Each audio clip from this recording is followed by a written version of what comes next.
Stand by for an important message on station KHB49. The following is an urgent weather message from the National Weather Service, issued at 3:17 p.m. Pacific Daylight Time. The National Weather Service in the San Francisco Bay Area has issued a severe thunderstorm warning for central Contra Costa County in Northern California until 4:15 p.m. Pacific Daylight Time. At 3:21 p.m. Pacific Daylight Time, National Weather Service Doppler radar indicated a severe thunderstorm capable of producing half-dollar-sized hail and destructive winds in excess of 70 miles per hour. This dangerous storm was located over Walnut Creek and moving northeast at 5 miles per hour.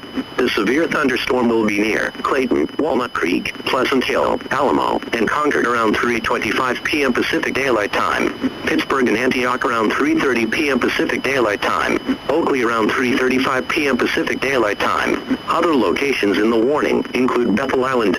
This is a dangerous storm. If you are in its path, prepare immediately for damaging winds, destructive hail, and deadly cloud-to-ground lightning. People outside should move to shelter, preferably inside a strong building, but away from windows.